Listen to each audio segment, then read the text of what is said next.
Most women, at some point cresting the hill of maturity, find themselves startled awake. Not by a cry in the night, nor the clamor of youth, but by a profound, chilling silence. Within that silence, a whisper, a serpentine coil of fear tightening around the heart in the deepest velvet hours.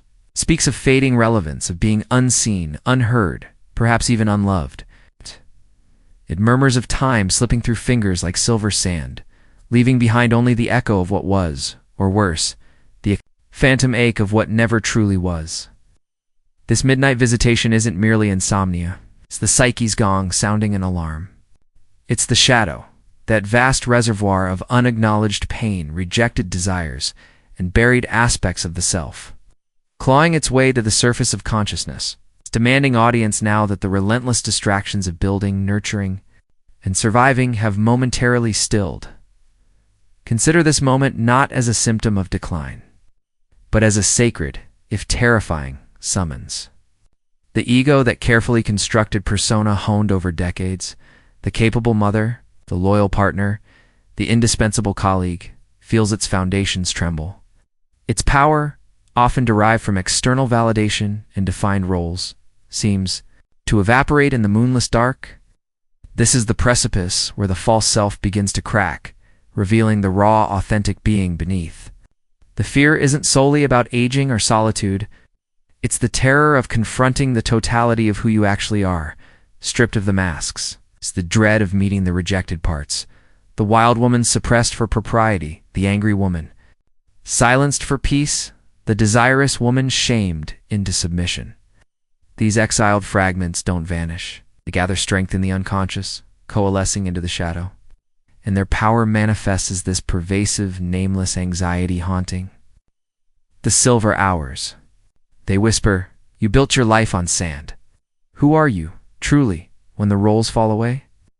This confrontation is the essence of Jungian shadow work. It requires turning towards the fear, not away. Not with frantic distraction, but with the fierce stoic resolve of Seneca facing his own mortality.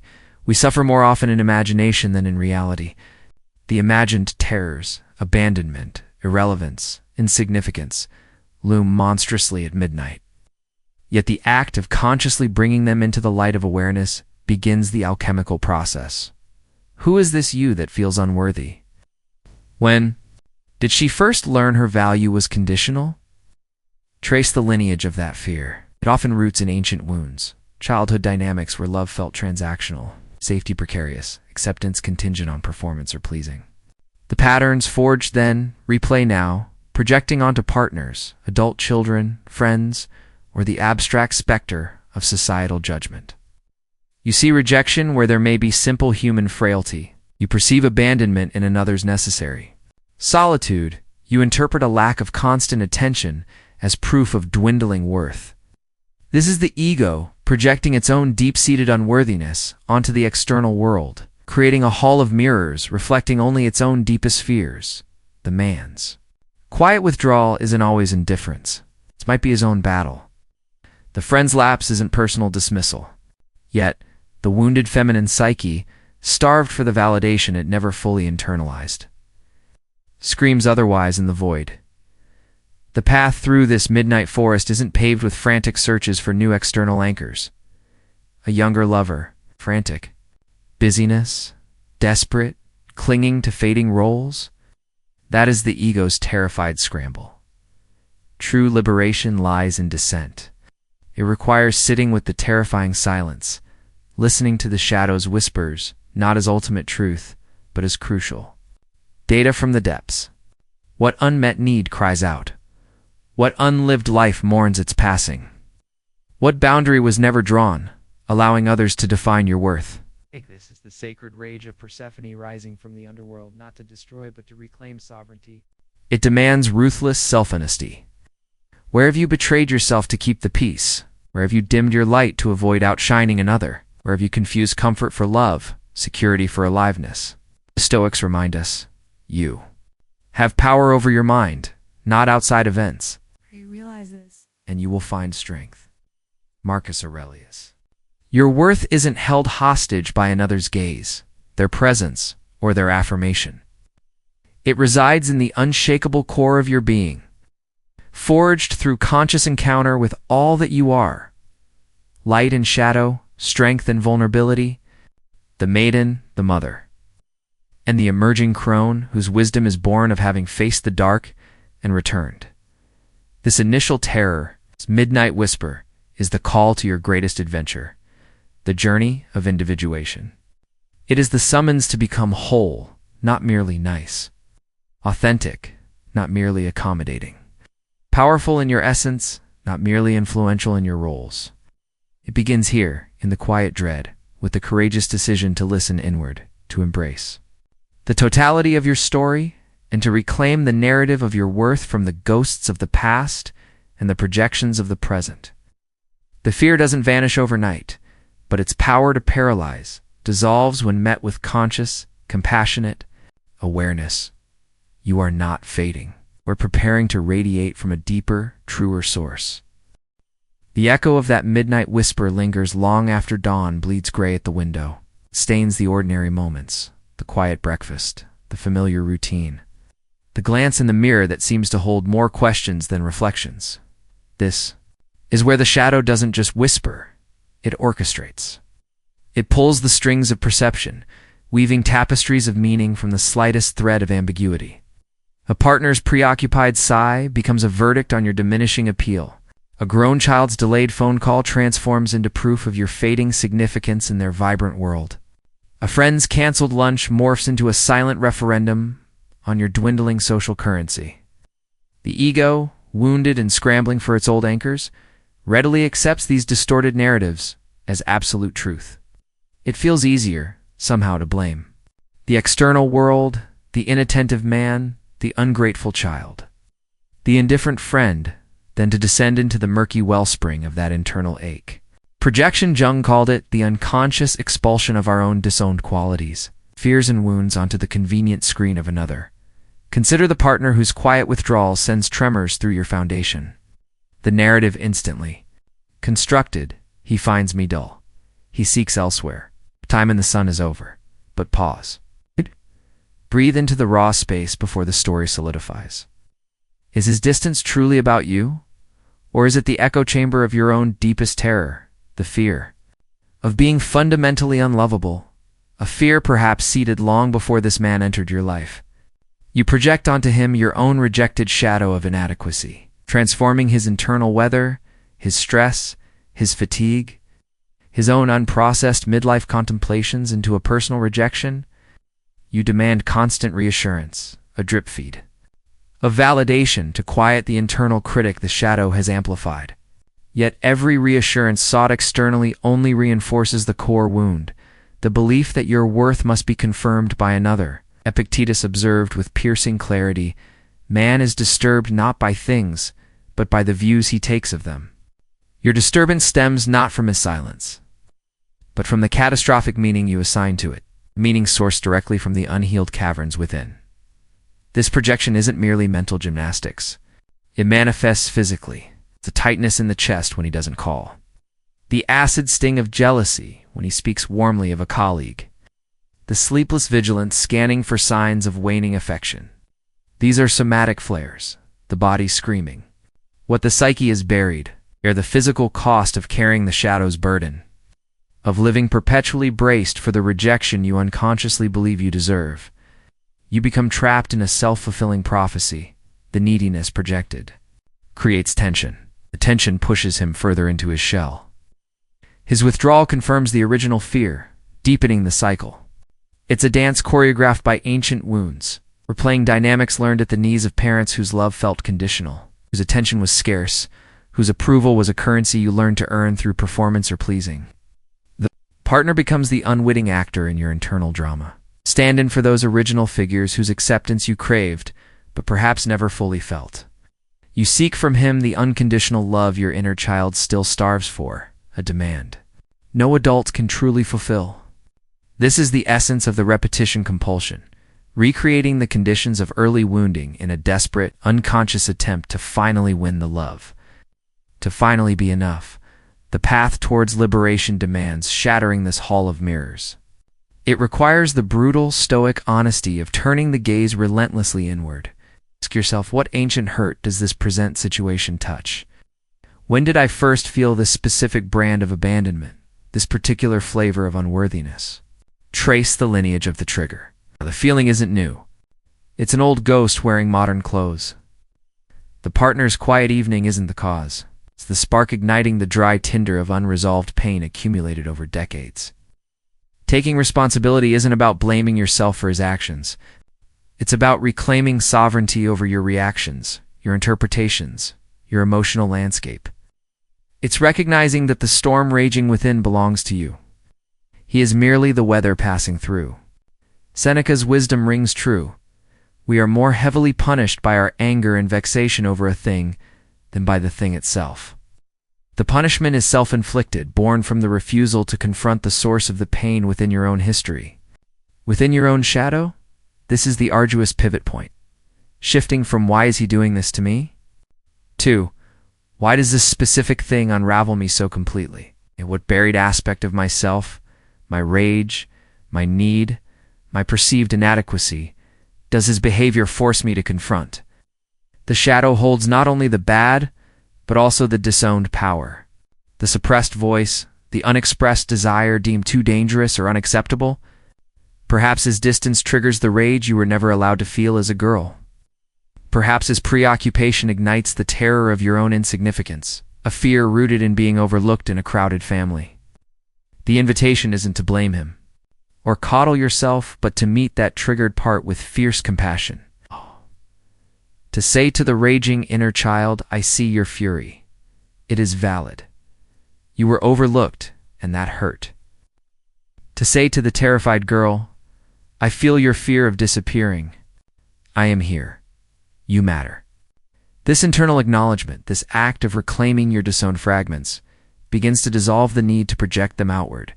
It loosens the shadow's grip. The man is never the source of your ache. He is merely the mirror, the true source. And the only path to its resolution resides within the depths you feared to explore in the midnight hour. The journey inward is the only journey that leads out of the labyrinth of projected fear. That sacred rage, rising like geothermal heat from the fractured bedrock of the soul, is not the enemy. It is the suppressed fire of Persephone, long buried beneath layers of accommodation and the fertile soil of nurturing others. It is the molten core of the self-demanding recognition, roaring against the constraints of a life built, however beautifully, on foundations that may no longer serve the woman you are becoming. This rage, when met not with shame or renewed suppression, but with conscious, unwavering attention, comes the alchemical fire of transformation. It is the energy that fuels the dissolution of the old persona, the one that prioritized harmony over authenticity, external approval over inner truth. It scorches away the deadwood of self-betrayal. Do you feel it? Is that simmering beneath the surface when you witness another boundary dissolved for the sake of peace? That tremor in your hands when your needs are dismissed, yet again as inconvenient? That volcanic pressure building when your time, your energy, your very essence is treated as an infinite resource by others? This isn't petty resentment. It is the roar of the authentic self, starved of oxygen, finally refusing suffocation.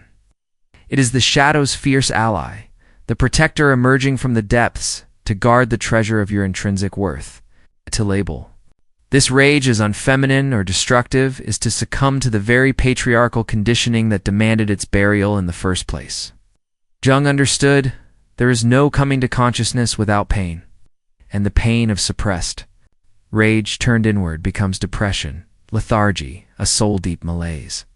Turned outward unconsciously, it becomes passive aggression, bitter criticism, the slow poisoning of connection. But consciously harnessed, it becomes the architect of boundaries, the sculptor of sovereignty. This is where the descent into the shadow yields its most potent gift, the rediscovery of your no. The no that is not petulance, but profound self-respect. The no that carves sacred space around your energy, your time, your emotional landscape. It is the no spoken not from the wounded child lashing out, but from the integrated queen who knows the precise dimensions of her own inner kingdom. Imagine the partner whose habitual lateness once endured with a tight smile, now ignites that inner fire. The old pattern whispers, "Be understanding. Don't make waves." His time is more important. The sacred rage roars back, "My time is sacred. My presence is a gift, not an entitlement." This disregard ends. This isn't about punishing him. It's about honoring yourself. It's the stoic application of agency, focusing not on controlling his actions, but on defining your own response, your own inviolable standards. As Epictetus taught, it's not what happens to you, but how you react to it that matters. Your reaction now is fierce self-advocacy. Setting these boundaries feels terrifying. The ego, addicted to the old roles of peacemaker and caregiver, screams warnings of abandonment, conflict, being perceived as difficult. The shadow whispers insidiously, "See, you push too hard, you'll be left alone. Your needs are too much." This is the critical juncture. Will you heed the ancient fear, retract the boundary, and re-swallow the rage? Will you stand, trembling, perhaps yet immovable in the truth of your own necessity? The trembling is the death rattle of the old persona. The immovability is the birth pang of the authentic self. Every boundary held, every no spoken clearly and calmly, is a brick laid in the foundation of your inner citadel. It signals to your own psyche and to the world, "I am here. I occupy space. My needs are valid. My worth is non-negotiable." This process inevitably shakes the external structures. The partner accustomed to effortless priority may recoil, protest, or retreat. Adult children may express bewildered frustration at this newfound assertiveness. Friends may drift, uncomfortable with the shift in dynamic. This is not failure. It is necessary winnowing. It is the universe reflecting back the consequences of your internal shift. Marcus Aurelius offered guidance. The happiness of your life depends upon the quality of your thoughts. When your thoughts shift from, "How can I keep them happy?"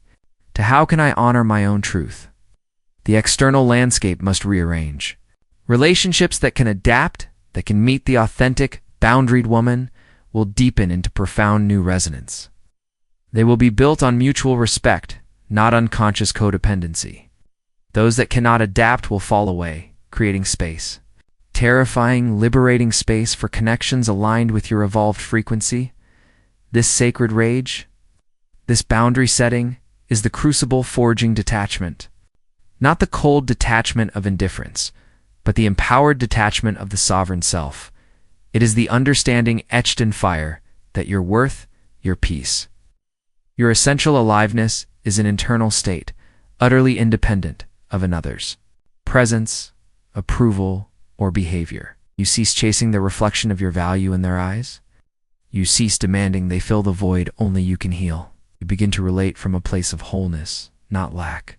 You choose them, or choose to walk away, not out of fear of being alone, but from the deep, unshakable knowing of your own inherent completeness. The midnight whisper loses its power to paralyze because you have met its source, reclaimed your fire, and built an inner sanctuary no external silence can breach. The storm may still rage outside, but within the citadel of yourself, there is a profound, hard-won quiet. You are no longer haunted. You're gathering your power. The silence after the storm of boundary setting can be deafening. It's a different silence than the midnight whisper. That was the silence of dread, thick with unspoken terrors and the suffocating weight of the unlived life. This silence is the vast, echoing expanse left when the projections are withdrawn. The old, ill-fitting roles are shed, and the clamor of external demands you once bent to appease finally stills. It is the silence of the chrysalis, dark, still, pregnant with potential, yet undeniably, terrifyingly empty. This is the profound loneliness that follows the sacred rage, not the loneliness of abandonment by others, but the existential loneliness of standing fully in your own skin, facing the raw, unadorned truth of your being without the familiar scaffolding of others' expectations or your own desperate need for their validation. The citadel walls are up, but the inner chambers feel cavernous, waiting to be filled with something authentic, something yours. This loneliness is not a sign of failure. It is the necessary void preceding true creation. Jung spoke of the transcendent function, the psyche's capacity to generate a new attitude from the tension of opposites. You have shattered the old persona, the one defined by them. Now the tension lies between the liberated self, still tentative and new, and the vast, unknown potential of who you might become. The ego, stripped of its external props, flails in this void. The shadow whispers insidious doubts. See, you've pushed everyone away. This emptiness is proof you are unlovable. Go back. Beg for the old comfort, even if it was a cage. It is. The ultimate test of the stoic resolve you've begun to cultivate. Seneca observed, sometimes even to live is an act of courage. And living authentically in this liminal space, resisting the siren song of regression, demands immense courage. The temptation is to rush, to fill the void with noise, with distraction, with a new relationship. A frantic project, anything, to escape the unsettling quiet within. This is the ego's frantic attempt to rebuild the familiar prison, mistaking the echo of loneliness for proof of its own inadequacy. Yet this void is sacred ground.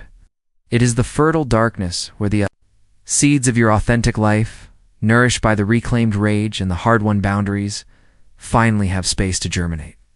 The loneliness is the price of admission to your own depths. It asks a simple, profound question. Who are you when no one is watching? When no one needs you? When no one applauds? Not the roles you played, not the masks you wore, but the irreducible essence beneath. Can you sit with her? Can you bear witness to her fears, her desires, her quiet power, her untamed creativity, without immediately seeking to define her through another's lens, or drown her out with activity? This is the crucible of individuation, becoming undivided, whole unto yourself. It demands turning the fierce attention you once lavished on others, or craved from them, relentlessly inward. It requires cultivating a relationship with the self that is deeper, richer, and more honest than any external bond. This is not narcissism. It is the foundation of genuine connection. How can you offer authentic love if you do not know and fiercely cherish your own soul? Marcus Aurelius meditated on the inner citadel. Look within. Within is the fountain of good, and it will ever bubble up if thou wilt ever dig. The loneliness beckons you to dig. To explore the landscapes of your inner world with the curiosity of an intrepid explorer? What sparks joy in you purely? For its own sake? What long-forgotten passion stirs in the stillness? What wisdom forged in the fires of your experiences waits to be articulated? This is the time for the opus, the great work of integrating the shadow's gifts, Rage's fire and the queen's sovereignty, into a cohesive, radiant whole. Embrace the solitude not as punishment, but as the most profound act of self-love. Walk alone, dine alone. Sit with the dawn, not as a woman waiting, but as a woman being. Listen to the rustle of leaves, the rhythm of your own breath, the subtle hum of your aliveness. In this quiet communion, the fragmented pieces begin to knit together. The exiled aspects, the creatrix, the mystic, the wild intuitive, the serene. Wisdom Keeper tentatively emerge from the shadows, welcomed home. You begin to mother yourself with the fierce tenderness you once reserved for others. You set boundaries with your own inner critic, your own fears. You become the safe harbor you always sought externally. This inner sanctuary, cultivated in conscious solitude, becomes unshakable. Eternal relationships shift from being lifelines to being choices, enriching connections with others who are also engaged in their own opus. Capable of meeting you in authenticity, respecting your sovereignty, celebrating your light without needing to dim it or feed off it. The midnight whisper may still come, but now you meet it not with dread, but with a quiet curiosity. You recognize its voice, the echo of an old wound, the murmur of a disowned aspect, seeking integration. You no longer project its terror onto the world. You turn towards it within the safe confines of your inner citadel. Ah, there you are, you might say. What wisdom do you bring me tonight? What piece of myself are you guarding? The fear loses its paralyzing power because you have learned the most potent alchemy, transforming the leaden weight of projected anxiety into the golden light of self-knowledge. Loneliness, once a yawning chasm, becomes the spaciousness where your true self unfurls. You are no longer haunted by the silence. You're becoming its sovereign. Dawn breaks, not with the fanfare of trumpets, but with a subtle, pervasive shift in the quality of light. It filters through the windows of the inner citadel. It's no longer illuminating the stark emptiness of the void, but revealing the contours of a landscape transformed. This is the quiet culmination, the integration born not from reaching some distant peak, but from the profound descent and the patient, courageous tending of the inner sanctuary. The whispers that once carried the chilling weight of dread now arrive as familiar, albeit sometimes unwelcome. Messengers, not harbingers of doom, but indicators of territory still awaiting conscious integration within the vast, sovereign kingdom of the self. The fear of fading, of being unseen, dissolves not because external validation floods in, but because the need for it has been incinerated in the sacred rage and tempered in the fires of solitude. You stand anchored in an unshakable knowing. Your essence, your worth, your luminous presence in the world is an intrinsic, inalienable fact. It is as undeniable as the dawn itself. This isn't arrogance. It is the deep, resonant hum of alignment. It is the fruit of having faced the shadow, reclaimed the projections, and listened, truly listened to the fragmented cries within, weaving them back into the tapestry of your being. You are no longer haunted by the specter of not enough, because you have embraced the totality, the fierce protector, the wounded child, the wise crone, the untamed creatrix. They coexist within the citadel walls, each acknowledged, each integrated. Jung's individuation is not a state of perfect, static harmony, but the dynamic capacity to hold the tension of these opposites, allowing the transcendent function to birth wisdom from their dialogue. Detachment blossoms now, not as cold withdrawal, but as empowered freedom. It is the serene understanding articulated by Epictetus. Some things are within our power, while others are not. The actions, moods, attentions, or absences of others reside firmly in the realm of what is not within your power. Your power lies solely in your own perceptions, your responses, your choices, your unwavering commitment to your own inner truth and peace. You release the exhausting compulsion to manage another's feelings, interpret their silences, or bend yourself into shapes designed to elicit their approval or secure their presence.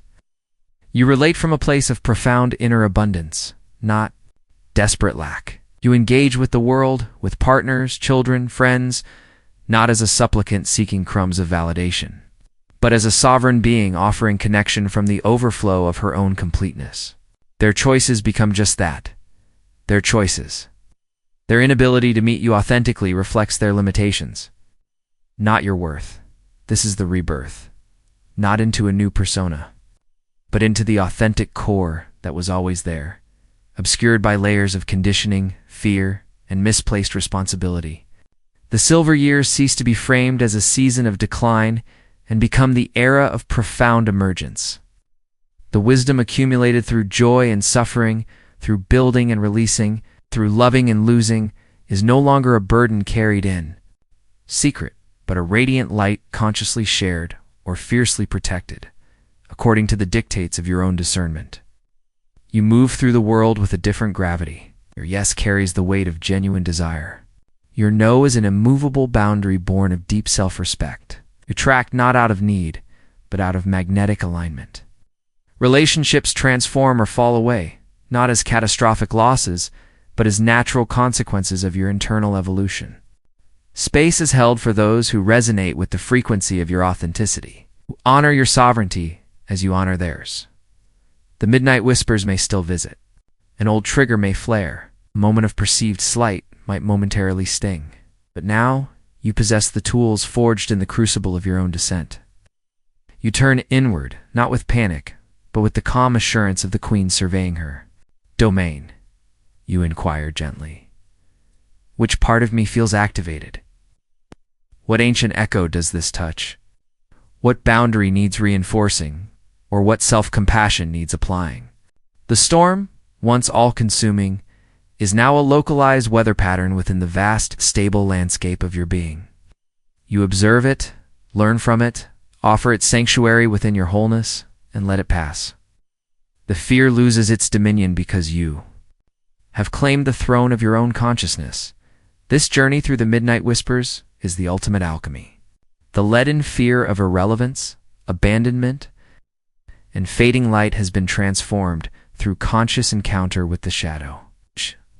The sacred rage, the necessary void, and the fierce reclamation of self into the gold of unshakable inner peace and sovereign authenticity. You are no longer defined by the roles you played, the love you received, or the fear that once whispered in the dark.